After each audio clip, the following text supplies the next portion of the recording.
네, 불과 얼마 전만 해도 명문 정당을 만들겠다라고 하더니 문명 갈등, 문명 충돌이 일어나는 분위기입니다. 자, 먼저 문재인 전 대통령과 이재명 대표가 만나서 화기애애했던 장면부터 보고 오시겠습니다.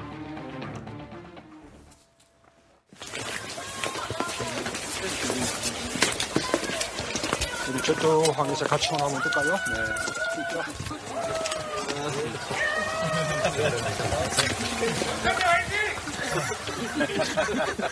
명문정당 얘기를 하셨어요? 친문과 친명을 나누는 이 프레임들이 있는 것 같은데 참 안타깝다. 우리는 하나고. 예, 우리는 하나라고 했습니다만 공천관리위원장의 이 발언 이후에 분위기가 싸늘해졌습니다.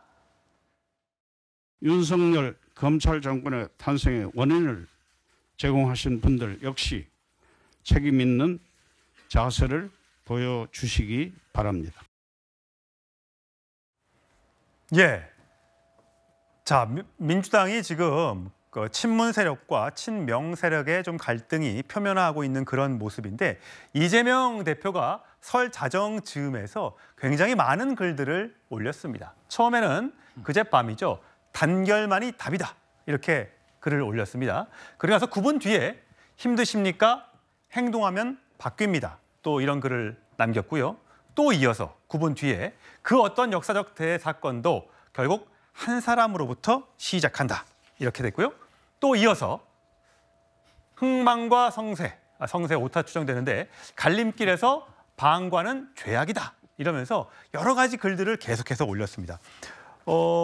장 변호사 보시기에는 이 자정 넘어서 이렇게 글들을 올리는 게 쉬운 일은 아닐 텐데 어떤 생각으로 이재명 대표가 이렇게 글을 올렸을 거라고 추정하세요? 일단 설 자정쯤에 단결만이 답이라고 올렸고요. 설 연휴 전날에는 이 민주당이 하나로 통합하고 뭉쳐야 된다라는 취지에서 그게 소명의식인데 그걸 저버리면 죄악이라고까지 이야기를 했습니다. 그러니까 여기에 담긴 이재명 대표의 의중은 분명하다고 생각합니다. 총선에서 국민들 선택받기 위해서는 민주당이 분열하면 안 된다라는 겁니다. 나아가서 하나로 뭉치고 좀 정치적 해석을 나올 수 있는 여러 억측을 나올 수 있는 발언 자제해야 된다는 의미가 담겨 있다고 생각합니다. 지금 뭐 대선을 패배한 부분에 대한 책임, 누가 책임이 더 크냐 적냐가 뭐가 중요하겠습니까? 민주당 일원들 전부의 책임이라고 할 수 있는 것이겠죠. 그렇기 때문에 단일 대우를 구상하고 좀 차분하게 나아가야 된다라는 주문을 당 대표로서 내린 것이 아닌가 생각합니다. 예. 아마 이제 이재명이 잠 못 드는 밤인데 우리 영화의 시애틀의 잠 못 드는 밤처럼 예. 저는 한마디로 이제 불안하고 초조하고 그다음에 본인이 힘든 거예요. 이러니까 이 글을 막 올리잖아요. 지금 아마 이제 누워도 잠이 안 올 겁니다. 첫째는 이제 한동훈 위원장이 막 자기 잡으러 올 거고, 그다음에 원희룡 장관도 쫓아오고, 그리고 이제 유동규 씨 또는 이제 뭐 조국, 송영길은 어떻게 해야 될지 이런 게 고민이 놀 거 아닙니까? 그다음에 법카 조명현 씨까지 이걸 생각하다 보면 이게 잠이 안 오는 거예요. 그러니까 이제 불안 초조하고 하니까 아마 글을 6개를 올렸는데 저는 이제 글 중에 제일 이제 좀 이게 납득이 안 되는 게 가족 이야기를 올리더라고요. 근데 이재명 대표가 지금 설날에 가족 이야기를 어떻게 합니까? 가족이라면 이게 형제 자매들 결혼해도 이게 가족 아닙니까? 근데 이재명 대표가 형을 강제 입원식을 냈다가 그렇게 또 거짓말로 재판을 받았다가 또 이게 위정 교사까지 재판이 있고 그 형수한테 욕설도 있잖아요. 저는 이런 부분을 먼저 반성하는 게 가족 아닙니까? 왜 이재명 대표의 가족은 선택적입니까? 누구는 가족이고 누구는 가족이 아닙니까? 그런 게 너무 좀 안타까워요. 근데 이재명 대표는 과거에 여러 유세 현장에서도 가족을 떠올리면서 눈물을 보이기도 했었고요. 깊이 사죄한다라는 얘기도 많이 했던 적이 많이 있습니다. 자, 이재명 대표 과연 어떤 심정에서 이런 폭풍 글들을 올렸을까? 어쨌든 서 변호사의 주장처럼 어려움이 위기가 있을 때 단결을 호소하는 글들을 많이 올렸었는데 과거에 이런 장면이 있었습니다. 보고 오시죠. 여러분, 민주당에 입당하십시오. 나 혼자 하기 힘드니 내가 아는 사람 지금부터 3개월 목표로 가까운 쪽부터 체계적인 공작을 통해서 작업을 통해서 공작 그랬다고 또 뭐 빨갱이라고 그럴지도 모르겠어요. 예, 하면서 대변인. 저도 뭐 대표 주변에 계속 대변할 수 있으니까 늦게까지 글 올리신 경우 많이 있습니다. 예. 무슨 잠 못 드는 밤은 전혀 아니고요. 그냥 뭐 나오는 대로 다 얘기하면 뭐 근거가 있습니까? 저렇게 함부로 얘기하실 문제는 아닌 것 같고 가족 관련된 사진 그거는 한번 내용을 보시면 이재명 대표께서 1월 2일 날 우리 국민들이 모두 놀랬던 부산에서 정말 정치 테러를 당하지 않았습니까? 예. 목숨을 잃을 뻔했죠. 그 이후에 가족들이 가장 생각나고 명절 때 그 올린 게 뭐가 그렇게 잘못됐습니까? 가족에 대한 애틋한 정을 얘기한 거고 그 이외에 이제 메시지들이 많이 있죠. 예. 그 중에 하나가 저는 뭐 가장 중요한 거는 최근에 좀 전에 화면에서 봤습니다만 그 공관위원장의 말씀 이후로 친명, 이른바 친명, 친문 언론에 많은 프레임들이 나왔습니다. 근데 저는 뭐 제 개인적 경험으로는 제 정치부 기자도 오래 했습니다만 역대 총선에는 여야 모두 거대 정당에서는 대부분 공천을 놔두고 상당히 극한 갈등들이 있습니다. 예. 거기에 비해서는 지금 뭐 저는 그렇게 큰 갈등은 아니라고 보는데 어찌됐든 그런 얘기들이 나오니까 저는 대표가 이 시기에 아주 적확한 메시지를 내셨다고 봅니다.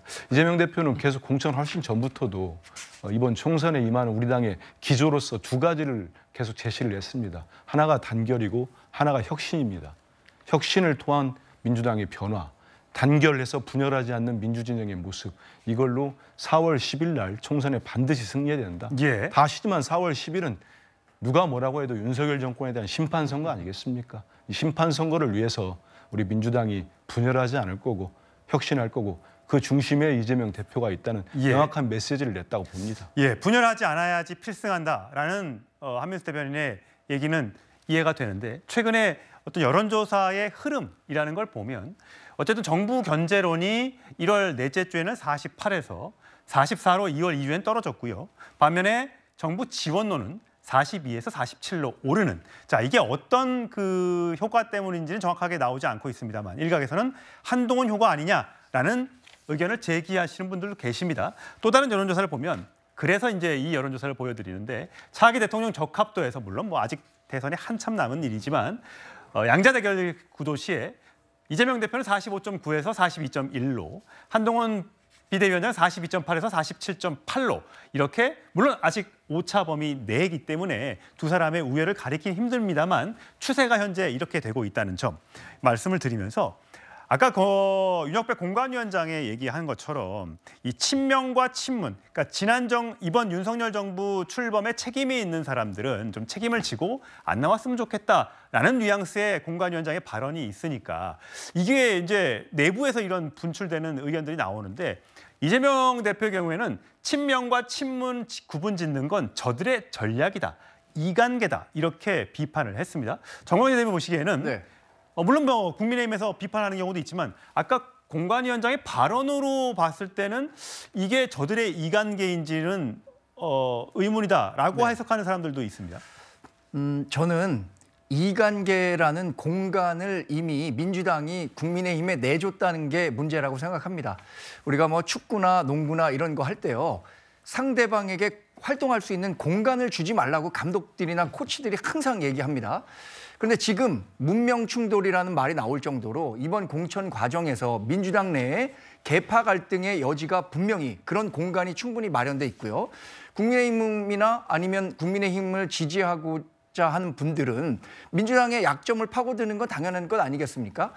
총선 승리라는 절대적인 명제를 가지고 민주당이 가진 약점, 그러니까 계파 간의 갈등이 굉장히 고조화될 수 있어서 그것이 공천 갈등으로 폭발할 경우에 국민의힘을 지지하는 사람들이 중도층에서 더 많이 들어올 수 있다면 우리는 그걸 활용할 수 있는 거죠. 그것이 물론 이간계는 그쪽에서 봤을 땐 굉장히 나쁜 전략이지만 우리가 승리하기에는 상당히 좋은 전략이 될 수도 있는데 민주당은 이미 우리가 활용할 수 있는 공간을 우리에게 주고 있다 이렇게 평가를 하고 싶습니다. 예, 임종석 전 청와대 비서실장, 대통령 비서실장의 출마 여부, 공천 여부를 놓고 설왕설래가 굉장히 많죠. 친문 세력 책임져라, 나오지 마라, 뭐 등등의 얘기가 많다 보니까 자 어제 이낙연 개혁신당 공동대표가 채널A에 출연해서 이렇게 발언했습니다. 대단히 부끄러운 일입니다. 한때는 저 때문에 졌다고 또 그러더니 이제는 문재인 대통령 때문에 졌다 그러니까요.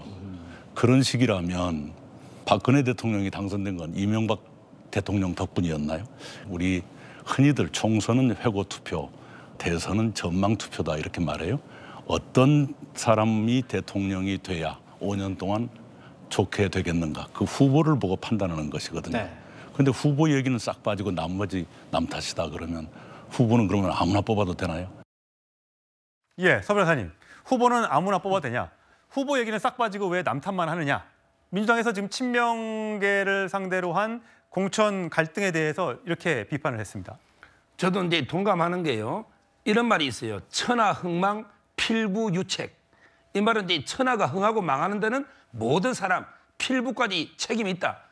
제가 보기에 민주당이 5년 만에 정권을 내줬잖아요. 거기에 민주당 모든 당원이나 저는 진보진영의 모든 국민 다 책임이 있다 봐요. 책임은. 근데 그 크기를 한번 따져보자고요. 가장 큰 거는 이제 누가 뭐래도 이게 후보죠. 그때 문재인 대통령의 지지율이 40% 중반대였습니다. 그리고 임종석 실장은 2019년 1월까지 비서실장이었어요. 근데 이걸 0.73 진 거는 누가 말해도 이게 사법 리스크부터 이재명 대표가 1회 책임이고 그다음에 김혜경 여사 법카가 생생하게 녹취록이 넣어버렸잖아요. 그 책임이 있는 거고 그다음에 조국, 추미애 장관, 박범계 장관 이런 게 책임이 있는 거 아닙니까? 그거 따지보면 임종석 실장은 100이, 1000이, 만등 박해라고 저는 봅니다.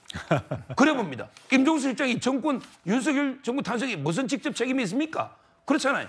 근데 이걸 마치 희생양으로 윤석열 정권 탄생에 친문이 책임이 있다. 친문의 대표자는 임종석이다. 이래가지고 이 성동갑에 배제하려는 이게 저는 잘못된 분열 정치라고 보는 거예요. 예, 어쨌든 이재명 대표가 단합하자라고 얘기했고 또 임종석 실장도 바로 SNS로 올려서 앞으로 열심히 싸우겠다라는 화답을 했기 때문에 자 공천 과정 한번 지켜보시도록 하시죠.